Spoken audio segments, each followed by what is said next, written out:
Hello students, good morning. मैं कमलेश सिंह, आपका हमारे यूट्यूब चैनल के सिंह स्टडी ग्रुप में स्वागत है। हम लोग सेकेंड ईयर के फिजिक्स के लिए बात कर रहे हैं। कल फिजिक्स का पहला वीडियो आपको दिया गया था। उस वीडियो में आपको बताया गया था कि किस तरह से थेल्स, गिलबर्ट और फ्रैंकलिन आदि लोगों ने मिलकर आवेश के उत्पत्ति की व्याख्या करी, आवेश का वर्गीकरण किया, आवेश कितने प्रकार के होते हैं, इन सब चीज़ों को समझाया। अब आज हम लोग उससे आगे का अध्ययन करेंगे। तो जैसा कल आपको पिछले वीडियो में बताया गया था कि लगभग 400 BC में जाके सबसे पहले थेल्स ने ये पता लगाया था कि अंबर और रेशम या बिल्ली के खाल को आपस में घर्षण करने पर अंबर में छोटी और हल्की वस्तुओं को अपनी ओर आकर्षित करने का गुण उत्पन्न हो जाता है। गिलबर्ट ने इस कथन का जनरलाइजेशन किया, सामान्यीकरण किया। उन्होंने कहा कि किन्हीं भी दो पदार्थों का आपस में घर्षण करने पर इस प्रकार से गुण उत्पन्न होता है।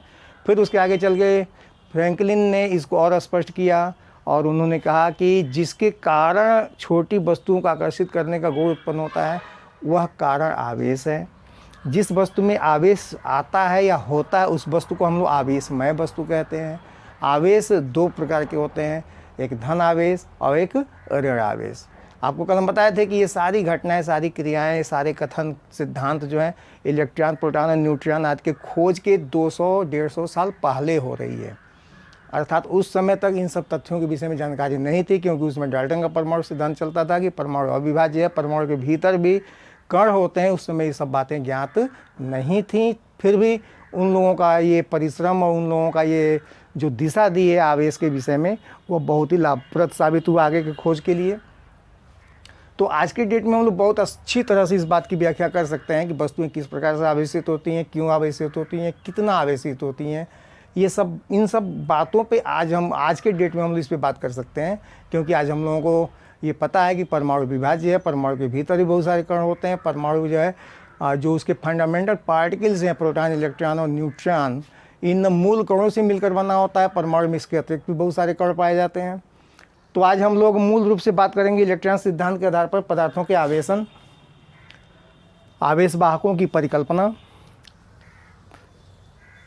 इलेक्ट्रॉनिक सिद्धांत के आधार पर पदार्थों का आवेशन।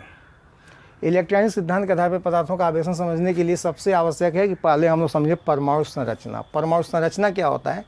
तो परमाणु संरचना में, जैसे कि अगर हम सोडियम का उदाहरण लें तो सोडियम का परमाणु क्रमांक 11 होता है।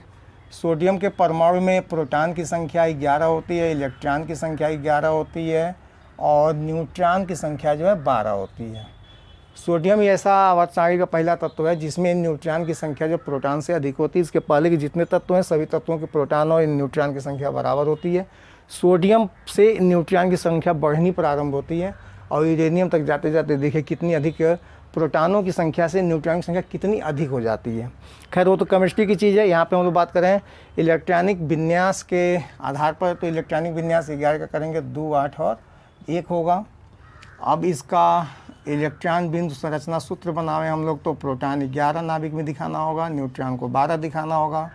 और जो इलेक्ट्रॉन है इसके विभिन्न कोषों में, विभिन्न कोष मतलब इसके 3 कोष हो रहे हैं और ये पहला कोष, दूसरा, तीसरा कोष, तीसरे कोष अंतिम कोष होगा और इसमें 1 इलेक्ट्रॉन होगा, केवल 2, 8 और 1। घर्षण करने से क्या होता है? घर्षण, दो वस्तुओं का आपस में घर्षण करने से क्या होता है? तो वस्तुओं का आपस में जब घर्षण करते हैं तो ऊर्जा उत्पन्न होता है। ये जो ऊर्जा उत्पन्न होता है ये ऊष्मीय ऊर्जा होता है। घर्षण करने से क्या होता है? तो घर्षण एक यांत्रिक क्रिया, मैकेनिकल वर्क है। घर्षण से एनर्जी प्रोड्यूस होती है, उत्पन्न होती है। जो एनर्जी उत्पन्न होती है वो एनर्जी का रूप क्या होता है? तो एनर्जी जो ऊष्मीय ऊर्जा के रूप में होती है। ऊष्मा जाता कहाँ है? तो ये ऊष्मा जाता है परमाणुओं को। परमाणु ऊष्मा को कहाँ संचित करेगा, कहाँ रखेगा? तो ये ऊष्मा सीधे सीधे स्थानांतरित होता है इलेक्ट्रॉनों को, क्योंकि घर्षण से जो ऊष्मा उत्पन्न होती है उसकी जो कोट होती है ऊर्जा की, वह इसके नाभिक के कोट की तुल्य नहीं होती। इसलिए ऊर्जा का आदान प्रदान नाभिक से न होकर इलेक्ट्रॉन से होता है और ऊर्जा इलेक्ट्रॉन को जाता है। घर्षण से ऊर्जा किसको जाता है? इलेक्ट्रॉन को। इलेक्ट्रॉन ऊर्जा लेके क्या करता है? अपने वेग को बढ़ाता है। इलेक्ट्रॉन ऊर्जा लेके क्या करता है? अपने वेग को बढ़ाता है। तो आउटर मोस्ट ऑर्बिट तो वैसे ही ये न्यूक्लियस से, नाभिक से अधिक दूरी पे होता है और जब भी इसको थोड़ा सा भी अतिरिक्त ऊर्जा मिलता है तो यह सोडियम का परमाणु जो है अपने आउटर मोस्ट ऑर्बिट के इलेक्ट्रॉन को त्याग देता है। इलेक्ट्रॉन त्याग कर ये क्या करता है, धन आयन का निर्माण करता है। इलेक्ट्रॉन त्याग देता है, इलेक्ट्रॉन त्यागने के बाद क्या करता है, यह एक धन आयन का निर्माण करता है, क्योंकि परमाणु मूलतः वैद्युत रूप से उदासीन होता है। एक प्रश्न बहुत छोटा और सुंदर, बहुत प्यारा सा प्रश्न बनता है जो बहुत सारी परीक्षाओं में पूछा जाता है और बहुत सिद्धांतों का आधार भी बनता है कि परमाणु क्या है, वैद्युत रूप में परमाणु वैद्युत उदासीन होता है क्यों, जबकि परमाणु के भीतर इतने सारे प्रोटॉन और इलेक्ट्रॉन सब पाए जाते हैं। प्रश्न एक बार फिर सुनिए, परमाणु में इतने सारे प्रोटॉन और इलेक्ट्रॉन पाए जाते हैं फिर भी परमाणु वैद्युत रूप से उदासीन होता है क्यों। इस प्रश्न का उत्तर आप ऐसे दे सकते हो कि परमाणु में जितने प्रोटॉन होते हैं उतने ही इलेक्ट्रॉन होते हैं। एक बार फिर, परमाणु में जितने प्रोटॉन होते हैं उतने ही इलेक्ट्रॉन होते हैं। प्रोटॉन पे धन आवेश होता है, इलेक्ट्रॉन पे ऋण आवेश होता है। प्रोटॉन का धन आवेश इलेक्ट्रॉन के ऋण आवेश को उदासीन कर देता है, इसलिए पूरा का पूरा परमाणु जब वैद्युत रूप से क्या होता है, उदासीन होता है। लेकिन जैसे ही किसी परमाणु से एक इलेक्ट्रॉन निकलता है तो इलेक्ट्रॉन निकलने से इलेक्ट्रॉन की संख्या में कमी हो जाती है। इलेक्ट्रॉन निकलने से अब इलेक्ट्रॉन बच गए 10, पहले कितने थे 11, अब बच गए 10। अब प्रोटॉन कितने हैं, प्रोटॉन तो पहले से ही 11 हैं, एक प्रोटॉन बढ़ गया, यानी कि पूरे परमाणु पे एक धनावेश जो उत्पन्न हो जाता है। इसीलिए कहा जाता है कि जो पदार्थ इलेक्ट्रॉन त्यागता है वह धन आयन बनाता है, धन आवेशित होता है, और जिन पदार्थों में इलेक्ट्रॉन जाते हैं वो पदार्थ क्या होते हैं, ऋण आवेशित होते हैं। याद रखिएगा, जैसे सोडियम इलेक्ट्रॉन त्याग कर धन आयन बनाता है, इसी प्रकार क्लोरीन जो है इलेक्ट्रॉन ग्रहण करके क्या करती है, ऋण आयन बनाती है। तो कौन इलेक्ट्रॉन त्यागता है, कौन इलेक्ट्रॉन ग्रहण करता है, ये केमिस्ट्री की चीज़ है। ये केमिस्ट्री से आपको अच्छे से समझ में आएगा। लेकिन यहाँ पे आपको जानना भी चाहिए कि जिन परमाणुओं के अंतिम कोश में 1, 2 या 3 इलेक्ट्रॉन होते हैं वो कोशिश करते हैं कि अपने अष्टक को पूरा करने के लिए, बाह्य कोश में इलेक्ट्रॉन की संख्या को 8 पूरा करने के लिए 1, 2, 3 इलेक्ट्रॉन वाले जो परमाणु होते हैं अपने इलेक्ट्रॉन को निकालना उचित समझते हैं, अर्थात वो इलेक्ट्रॉन त्याग कर धन आयन बनाते हैं। जिन परमाणुओं के बाह्यतम कोश में 6, 7 इलेक्ट्रॉन होते हैं वे परमाणु जो है एक इलेक्ट्रॉन लेकर अपने अष्टक को पूरा करना चाहते हैं। इस प्रकार इलेक्ट्रॉन लेने के कारण वो ऋण आयन या ऋण आवेश बनाते हैं। तो ये बात आपको समझ में आ रही होगी कि घर्षण से ऊर्जा उत्पन्न होता है, ऊर्जा इलेक्ट्रॉन को जाता है, इलेक्ट्रॉन ऊर्जा ग्रहण करके अपनी ऊर्जा को बढ़ाता है, ऊर्जा बढ़ने के कारण उसकी गति बढ़ जाती है, गति बढ़ने के कारण हो सकता है कि वो इलेक्ट्रॉन अपने नाभिक से दूर हट जाए, अपने नाभिक को छोड़ के बाहर निकल जाए। ऐसे इलेक्ट्रॉन को हम लोग अपने फिजिक्स या केमिस्ट्री में क्या बोलते हैं, फ्री इलेक्ट्रॉन या मुक्त इलेक्ट्रॉन। तो ये इलेक्ट्रॉन मुक्त हो जाता है उस नाभिक से और ये पूरे पदार्थ में कहीं भी गति करने के लिए स्वतंत्र होता है और कहीं भी गति जो है करता रहता है। इसके विषय में और आगे हम लोग बात करेंगे। तो यह है इलेक्ट्रॉनिक सिद्धांत, जिसके आधार पर आप समझ सकते हैं या कह सकते हैं कि किस प्रकार से घर्षण के द्वारा पदार्थ जो है आवेशित होते हैं, कितना आवेशित होते हैं, इसके ऊपर अभी हम लोग बात करेंगे। लेकिन आवेशित कैसे होते हैं बात आपको समझ में आ रही होगी कि घर्षण से ऊर्जा उत्पन्न होता है, ऊर्जा इलेक्ट्रॉन को जाता है, इलेक्ट्रॉन अपने नाभिक को छोड़कर अगर बाहर निकल जाता है तो ऐसे परमाणु आवेशित हो जाते हैं। अगर किसी नाभिक से इलेक्ट्रॉन बाहर निकल के जा रहा हो तो नाभिक धनावेशित होगा, परमाणु धनावेशित होगा, जिस पर वो इलेक्ट्रॉन जाके एकत्र होते हैं वो पदार्थ जो है ऋण आवेशित होता है। यह है आवेशन की संकल्पना, आवेशन की परिकल्पना, जिसके आधार पर हम लोग पदार्थों के आवेशित और आवेशित होने की विधि को समझ सकते हैं। इसके बाद से आवेश क्या है, अगर आपसे पूछा जाए आवेश क्या है, तो आवेश वह भौतिक कारक है जो अपने उपस्थिति मात्र से वैद्युत और चुंबकीय प्रभाव उत्पन्न करता है, आवेश कहलाता है। आवेश मूल राशि नहीं है, आवेश जो है व्युत्पन्न राशि है। विद्युत में मूल राशि के रूप में हम लोग वैद्युत धारा को जानते हैं। धारा और आवेश का संबंध हम लोग हाई स्कूल से पढ़ते हैं, I=Q/T। और यहाँ से अगर हम लोग Q का मान निकालें, Q का मान हो जाता है I×T। अब यहाँ से अगर हम लोग आवेश को डिफाइन करें, आवेश को परिभाषित करें, तो यहाँ से हम लोग देख सकते हैं कि यदि I=1 एम्पियर और T ले लें कितना, 1 सेकेंड, मतलब कोई चालक हो और इस चालक में, तो यहाँ पे क्या हो जाएगा, तो Q बराबर हो जाएगा 1 एम्पियर गुणे 1 सेकेंड, यानी कि 1 कूलाम।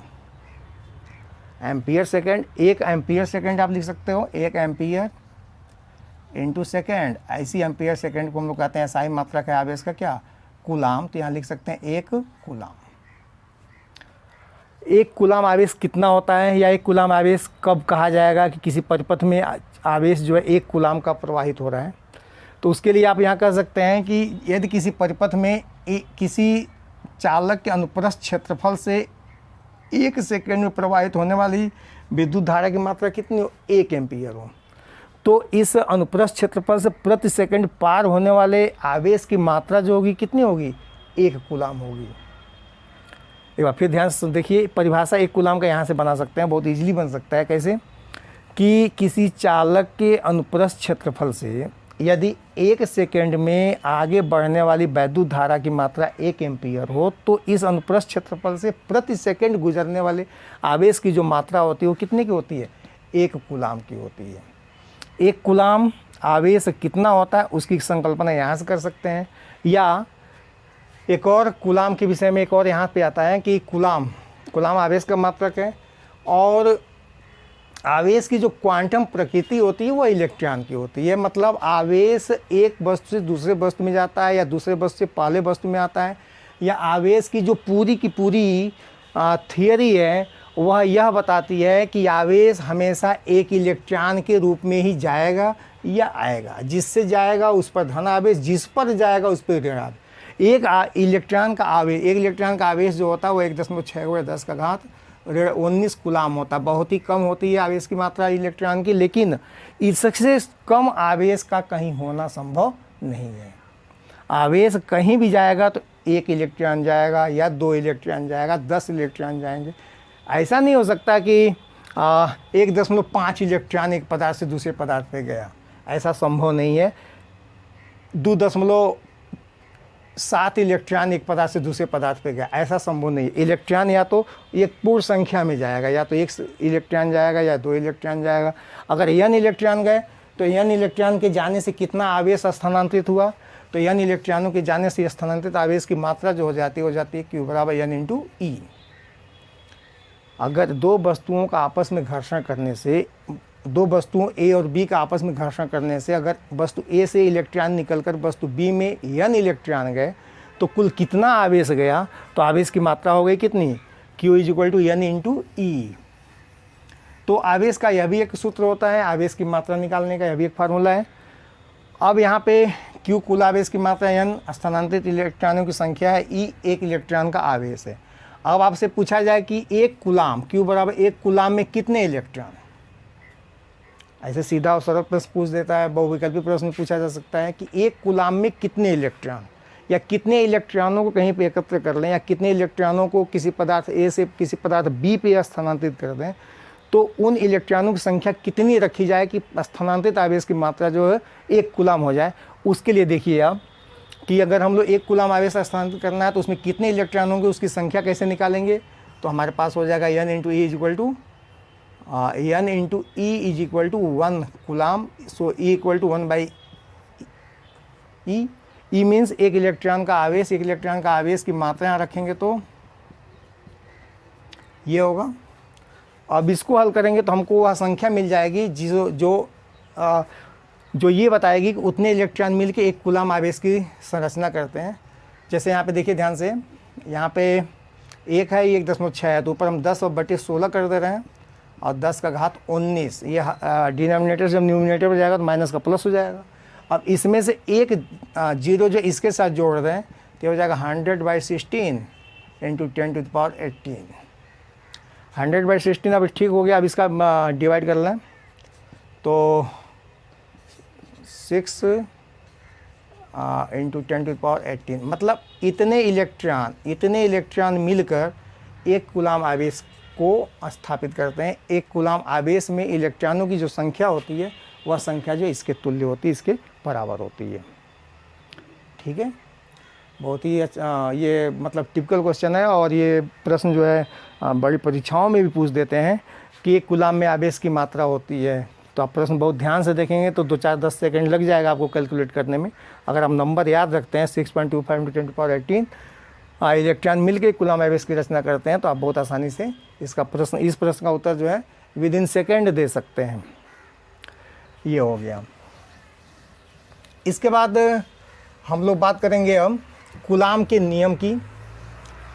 कूलाम का नियम क्या था और कूलाम को नियम क्यों देना पड़ा, कूलाम का नियम कब आया।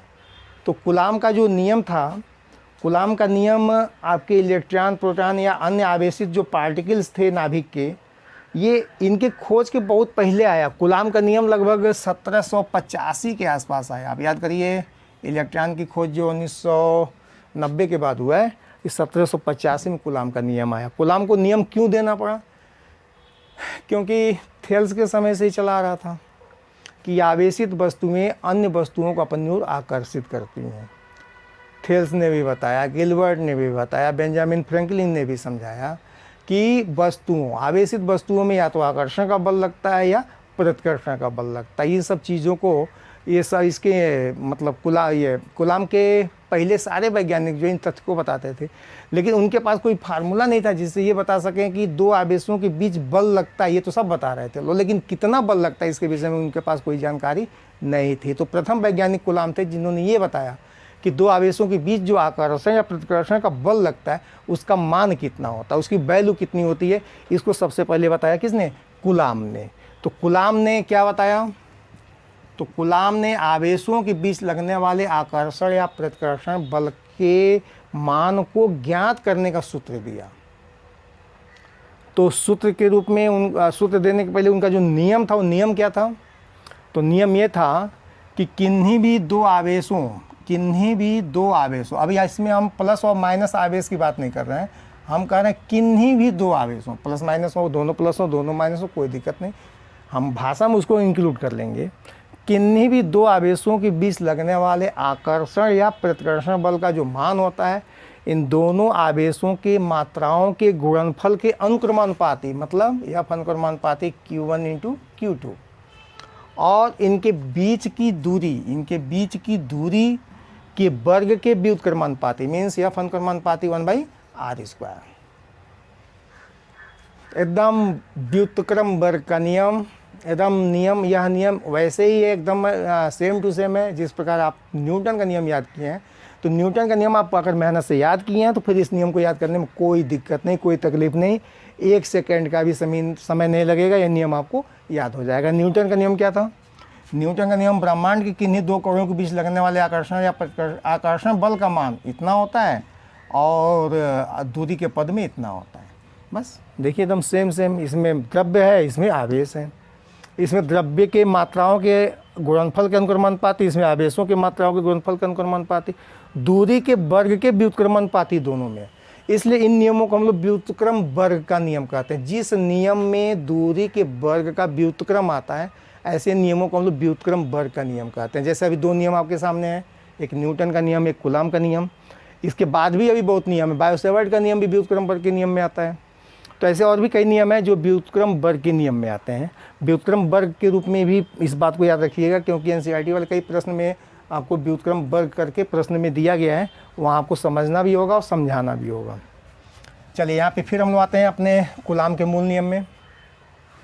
कूलाम ने आवेशों के बीच लगने वाले आकर्षण प्रतिकर्षण बल के विषय में बताया कि दोनों आवेशों के बीच लगने वाले आकर्षण या प्रतिकर्षण बल का जो मान होता है, दोनों आवेशों के मात्राओं के गुणनफल के अनुक्रमानुपाती और इनके बीच की दूरी के वर्ग के व्युत्क्रमानुपाती होता है। आप पहले से जानते हैं फिजिक्स में जब भी अनुक्रमानुपाती को हम लोग बराबर में चेंज करते हैं तो यहाँ पे हम लोग एक अनुक्रमानुपाती नियतांक लेते हैं, लेकिन उसके पहले हम इसको लिखते हैं Q1 Q2/r², और इसके बाद जो हम लोग बराबर का चिन्ह लगाते हैं तो यह F हो जाता है K इंटू Q1 Q2/r²। अब सीधी सी बात है, K क्या है, तो K एक अनुक्रमानुपाती नियतांक है। इसका मान जो है माध्यम के ऊपर निर्भर करता है। याद रखिएगा, जो आपके न्यूटन के नियम में G का मान वह माध्यम के ऊपर निर्भर नहीं करता है, लेकिन यहाँ पे K का मान जो माध्यम के ऊपर निर्भर करता है। और विभिन्न प्रयोगों से K का जो मान निकाला गया है, K का मान मिला है 9 × 10⁹ न्यूटन वर्ग मीटर प्रति वर्ग कूलाम। तो इस सूत्र को हम लोग ऐसे भी लिख सकते हैं, F K की जगह पे हम मान रख दें इतना कितना, जो विभिन्न प्रयोगों से वैज्ञानिकों के द्वारा खोजा गया है, तो ये हो जाएगा, सूत्र बदल के अब इतना हो जाएगा। अब ये जो 9 × 10⁹ वैल्यू है, ये जो मान है, यह मान जो है, यह मान जो इसके इक्विवेलेंट होता है, किसके, यह मान जो है बराबर होता है 1/4 पाई एप्सिलॉन नॉट।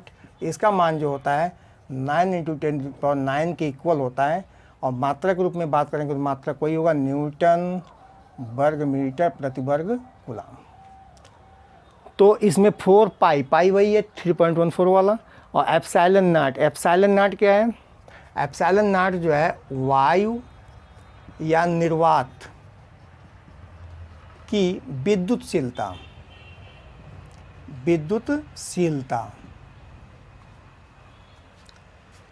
जिस प्रकार से चुंबकशीलता होता है, जिस प्रकार से चुंबकशीलता उसी तरह से विद्युतशीलता होता है, जिस तरह से मानव में धैर्यशीलता होती है, सहनशीलता होती है, वैसे ही ये विद्युतशीलता है कि वह माध्यम कितने विद्युतीय क्षेत्र को सहन कर सकता है। तो अगर हवा या निर्वात है तो उसके लिए हम लोग एप्सिलॉन नॉट देते हैं, हवा या निर्वात नहीं है तो क्या है उसके लिए आगे हम लोग बात करेंगे। अभी विद्युतशीलता को यहाँ पर रोकिए, लेकिन ध्यान में रखिए कि एप्सिलॉन नॉट को विद्युतशीलता कहते हैं। 1/4 पर एप्सिलॉन नॉट की वैल्यू इतनी होती है। विद्युतशीलता के विषय में और आगे बहुत बात करेंगे हम लोग। अब इस मान को उठा के इसमें रख देते हैं हम लोग, तो यहाँ पे मिल जाता है हम लोगों को F = 1/4 pi epsilon not into Q1 Q2/r²। ये जो है मूल नियम है कूलाम का। इस नियम को हम लोग व्युत्क्रम वर्ग का भी नियम कहते हैं। अब अगर यहाँ से आगे बढ़ना है और मान लीजिए कि इसमें कोई ऐसा पदार्थ रख दिया गया है या कोई वायु या निर्वात के जगह पे कोई माध्यम है, कोई मीडियम बीच में डाल दिया गया है, तो मीडियम डाला जाएगा तो मीडियम जो है कुचालक ही होना चाहिए, क्योंकि आवेश हैं। अगर बीच में सुचालक होगा तो आवेश जो है अगर दोनों धनात्मक, दोनों समान होंगे तो प्रतिकर्षित होकर दूर हट जाएंगे, विपरीत होंगे तो एक दूसरे को आकर्षित होकर पास पहुंच के एक दूसरे को उदासीन कर देंगे। इसलिए आवश्यक है कि यहाँ पे जो पदार्थ रखा जाएगा वो क्या होगा, कुचालक। कुचालक मीन्स इंसुलेटर, नॉन कंडक्टर या इंसुलेटर। तो कुचालक पदार्थ क्या होता है, उसको हम लोग परावैद्युत पदार्थ भी बोलते हैं। तो देखिए कुचालक पदार्थ भी कहते हैं उसको, परावैद्युत पदार्थ कहते हैं। अंग्रेजी में अगर बोलें तो उसको नॉन कंडक्टर कहेंगे, डायमैग्नेट नॉन कंडक्टर कहेंगे, नॉन कंडक्टर बस। और कौन, परावैद्युत पदार्थ। तो परावैद्युत पदार्थ का होता है परावैद्युतांक। तो अगर बीच में कोई परावैद्युत पदार्थ रख दिया जाए जिसका परावैद्युतांक अगर K हो तो उसको इसमें डाल दिया जाए तो अब इसके बीच का बल और घट जाता है और मीडियम में बल हो जाता है 1/4 pi epsilon not into K into Q1 Q2/r²। बल का मान बीच में परावैद्युत पदार्थ भर देने से बल का मान थोड़ा सा क्या होता है, थोड़ा सा और कम हो जाता है। तो यहाँ पे एक चीज़ और अब हम लोग सुधारते हैं। अब आप चाहो तो इन दोनों को हटा के, किन दोनों को, एप्सिलॉन नॉट और K को हटा के यहाँ पे एक नया राशि लिखा जा सकता है। तो अब ये चेंज होके हो जाएगा। अब इसको आप चाहो तो ऐसे चेंज कर सकते हो, कैसे, 1/4 पाई एप्सिलॉन और K दोनों हटा के यहाँ पे एप्सिलॉन डाल देते हैं, केवल एप्सिलॉन। तो जब एप्सिलॉन नॉट है तो ये वायु निर्वात की विद्युतशीलता है, और जब केवल वो एप्सिलॉन होगा तो ये माध्यम की विद्युतशीलता, मतलब जो परावैद्युत पदार्थ रखा गया उसकी विद्युतशीलता हो जाएगा। यानी कि एप्सिलॉन किसके जगह पर रखा गया, एप्सिलॉन रखा गया एप्सिलॉन नॉट इंटू K के जगह पे। तो यहाँ से यह भी डिफाइन कर सकते हैं हम लोग, epsilon by epsilon not = K। तो परावैद्युतांक का मान कितना होता है, यहाँ से बहुत आसानी से परिभाषित कर सकते हैं कि उस पदार्थ की विद्युतशीलता और वायु या निर्वात की विद्युतशीलता के अनुपात को उस पदार्थ का परावैद्युतांक कहते हैं। या इसको हम लोग यहाँ से भी कर सकते हैं, कहाँ से, इस जो दो समीकरण है यहाँ पे, ये जो F = इतना जो निकला हुआ है K के साथ जो निकला हुआ है, यहाँ से भी हम लोग इसको हल कर सकते हैं। कैसे, तो F/Fm मतलब वायु या निर्वात में बल और माध्यम जब आवेशों के बीच में रख दिया जाए तब बल, तो ये हो जाएगा पूरा का पूरा Q1 Q2/4 pi epsilon not into r²। और हर को लिखा जाएगा तो Q1 Q2/4 pi epsilon not into K into r²। ध्यान से देखिए, ये पूरा का पूरा कटेगा, हर में केवल K बचेगा और हर का हर कहाँ जाता है, अंश में जाता है, तो ये हो जाएगा इतना यानी कि F by F M is equal to K. परावैद्युतांक की परिभाषा यहाँ से भी दिया जा सकता है, परावैद्युतांक परिभाषा यहाँ से भी दिया जा सकता है, यहाँ से भी दिया जा सकता है। यहाँ से हम क्या परिभाषा बोल रहे हैं, परावैद्युतांक परिभाषा नहीं, मान कितना होगा तो उस पदार्थ की विद्युतशीलता वायु निर्वात की विद्युतशीलता के अनुपात को उस पदार्थ का परावैद्युतांक कहते हैं। यहाँ भी कह सकते हैं आप कि वायु निर्वात में उन आवेशों के बीच लगने वाला बल और माध्यम को रखने के बाद उनके आवेशों के बीच लगने वाले बल के अनुपात को उस पदार्थ का परावैद्युतांक कहते हैं। यह है कूलाम के नियम का पूरा एक्सप्लेनेशन। अगले वीडियो में आपको एप्सिलॉन नॉट और इसके आगे की जो चीज़ें हैं, वैद्युत क्षेत्र में वैद्युत बल रेखा वगैरह वगैरह की चीज़ें आपको आगे के वीडियो में बताई जाएंगी। बने रहिए हमारे साथ।